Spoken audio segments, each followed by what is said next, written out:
Hey guys, Drutter here. It's the 5th of June 2013, and this video is on the divergence between silver's price and demand in 2013 that I've been following now for a few months.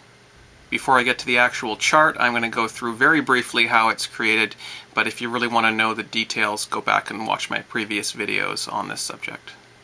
What you see before you is the 2013 silver sales totals so far for the year of 2013 on the US Mint's website.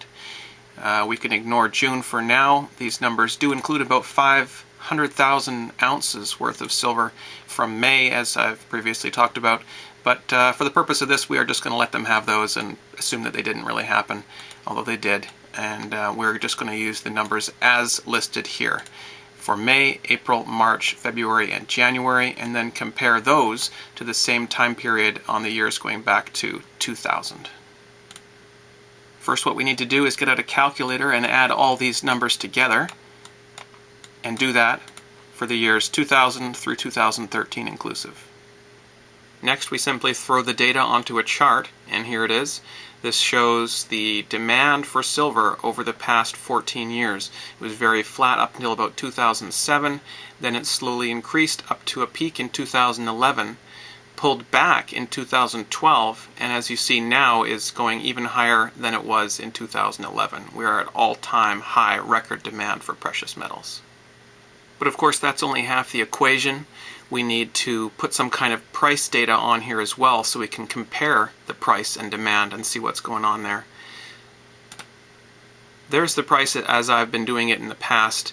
This uses the high price for the year, and in this case I'm dividing by 2.64, a conversion factor, just to get this purple line to match up roughly with the green line. See, it matches up here and here. And that's what we're really looking for, is so that we can compare the two and see what's going on in 2013 that hasn't been going on in the past. But there are other ways to analyze the price. For example, we can do what Mike Maloney does when he shows this chart and just puts the silver price chart on here. I don't have the technology for this, so this is a little rough looking, but I think you get the general idea. I'll switch back and forth between the old way of doing it and the actual price chart. The price chart just seems to show a bit more detail, but it's really the same sort of rough idea. And I can show them both here as well. As I've mentioned in the past, this chart shows two things. One, that silver price and demand roughly have followed along with each other on a slow, gradual increase up to 2007 or 8, and then a more rapid increase up to 2011, and then both also pulled back in 2012. As the price dropped, so did demand. But in 2013 something different is happening, something that we haven't seen before. I first started looking into this in the beginning of the year when the Mint announced that in January that they were suspending sales of silver eagles. I then went to their website and started paying attention to that almost daily since that time. And it was just only a matter of time before I noticed that the demand for silver was increasing as the price continued to drop. And here, this is the 2013 data, and you can see that the actual price is right here, whereas demand is right here. And this is something that hasn't happened before.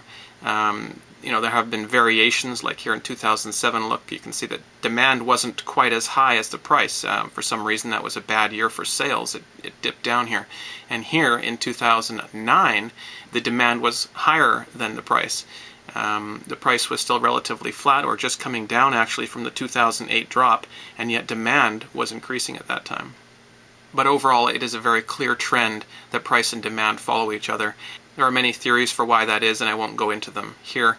But what I do want to mention is the conclusion that something different is happening in 2013, something we haven't seen before. The price, of course, as we all know, is dropping and dropping and is now somewhere around $22, below half of where it was in 2011, which was up to $50. And yet in 2013, demand has not fallen along with price. In fact, it has done the opposite. It has risen. Not only risen, but it has risen higher than it has ever been before.